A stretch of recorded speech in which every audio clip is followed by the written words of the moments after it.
और अब आइए एक बार फिर से आपको लिए चलते हैं, क्योंकि एक बड़ी तैयारी एबीपी न्यूज ने की है। बजट कैफे तैयार किया है खास मेहमानों के साथ, जहां मेरी सहयोगी रोमाना मौजूद है।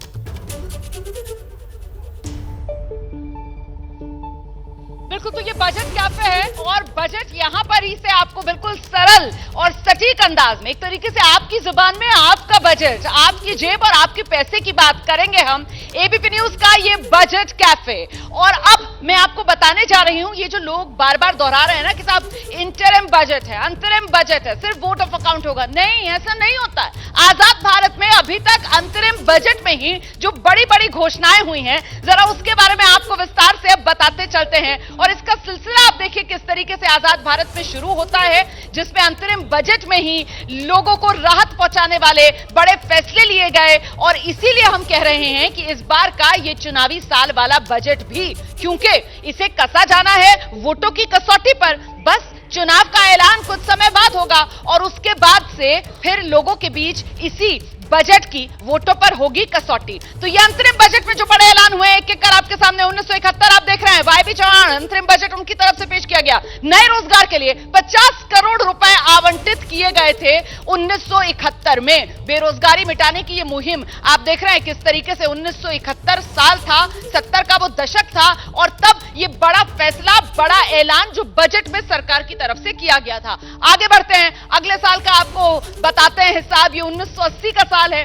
वित्त मंत्री आर वेंकटरमन की तरफ से SC/ST के लिए कॉरपोरेशन बनाने पर राज्यों को टैक्स में छूट का ऐलान किया गया था तब की सरकार की तरफ से। तो ये बात 1971 के बाद 1980 की हो गई। और आगे बढ़िए, एक और आपको इसी तरीके की मिसाल देती चलती हूं, अंतरिम बजट में बड़े ऐलान वाली 1991 में देखने के लिए मिली थी। यशवंत सिन्हा, एक्सपोर्ट, खाद्य और फर्टिलाइजर पर सब्सिडी जो है वो कम करने का काम तब किया गया था यशवंत सिन्हा की तरफ से। एक्सपोर्ट पर भी, खाद्य पर भी, फर्टिलाइजर पर भी सब्सिडी कम कर दी गई थी। गारंटी वाला बजट। एबीपी न्यूज पर बड़ी कवरेज लगातार जारी है। बजट का दिन है आज। वित्त मंत्री निर्मला सीतारमण अपने आवास से निकल गई हैं, वित्त मंत्रालय पहुंच गई हैं और 11 बजे बजट भाषण वो पढ़ना शुरू करेंगी। अंतरिम बजट आ रहा है, लेकिन पूरी उम्मीद लोक लुभावन नहीं होना ही चाहिए। लोक लुभावन चुनाव से ठीक पहले का बजट है और मैं देखना चाहूंगा कि प्रधानमंत्री किसको लुभाना चाहते हैं। निर्मला सीतारमण किसको लुभाना चाहती हैं? प्रधानमंत्री गरीब का जिक्र करते हैं, युवा का जिक्र करते हैं। इन दोनों के बीच एक रिश्ता है, वो रिश्ता गरीबी और बेरोजगारी और महंगाई और कम आमदनी, औसत आमदनी से परिभाषित होता है। अब वो कैसे करते हैं ये हम देखने वाली बात है। तो मतलब कुल मिलाकर अगर गरीबों को लुभाना है, युवाओं को लुभाना है, महिलाओं के लिए कुछ लेकर आना है, किसानों की बात करनी है, तो फिर महंगाई और बेरोजगारी मुद्दे यही होंगे जिनका हल तलाशना होगा। निश्चित तौर पे दो पे फोकस रहेगा, नारी और नौजवान। इसमें सब कुछ समाहित है, क्योंकि प्रधानमंत्री नरेंद्र मोदी की तरफ से जो बताया गया है कि वो 4 जातियां हैं, उन 4 जातियों में 2 जातियां ये है जिन पे खास फोकस रखा जाएगा।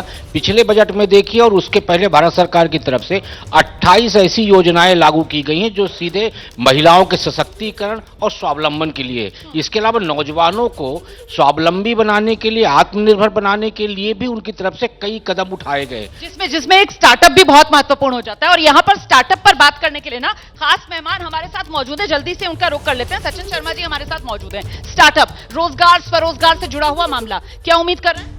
देखिए, मुझे लगता है कि इस बार का जो बजट है ना वो स्टार्टअप फ्रेंडली होना चाहिए। उसका रीज़न बहुत सिंपल सा है कि जो स्टार्टअप्स आप देखते हैं, स्टार्टअप्स जो है वो लार्जेस्ट एम्प्लॉयमेंट क्रिएट करता है। और स्टार्टअप्स के अंदर गवर्नमेंट को कुछ ना कुछ ऐसी पॉलिसीज और फ्रेमवर्क्स बनाने पड़ेंगे, जैसे कि गिफ्ट सिटी बनाई है। अगर आप देखते हैं फॉरेन कंट्रीज में देखते हैं तो बहुत जितनी भी कंपनीज होती है वो अपने हेड ऑफिस दुबई वगैरह में बनाते हैं, लेकिन इंडिया में कोई नहीं बनाता है। अगर हम ऐसे पॉलिसीज लेके आते हैं जहाँ पे हम GST नहीं चार्ज कर रहे हैं, स्टैम्प ड्यूटीज चार्ज नहीं कर रहे हैं इन स्टार्टअप से, और इनको फंड कर रहे हैं। आपने दुबई का जिक्र किया, वहां पर MNCs के हेडक्वार्टर्स का जिक्र किया और उसी दिशा में बढ़ता हुआ सऊदी अरब, जिसकी तरफ से अब यह कर दिया गया है कि आप हमारे यहाँ आइए। अगर आप रियाद में अपनी MNC का हेडक्वार्टर नहीं बनाएंगे तो फिर हमारे साथ बिजनेस के बारे में आप सोचिए मत। तो इस तरीके के फैसले जो है, क्या वो इस बार के बजट में स्टार्टअप को और प्रोत्साहन देने के लिए सरकार की तरफ से लिए जाएंगे? और स्टार्टअप का हम जिक्र इसलिए कर रहे हैं क्योंकि खास तौर से इस बार के बजट में जो फोकस सरकार का रहने वाला है वो युवाओं पर भी, महिलाओं पर भी, किसानों पर भी और गरीबों पर भी। बड़ी कवरेज एबीपी के बजट कैफे से लगातार जारी है।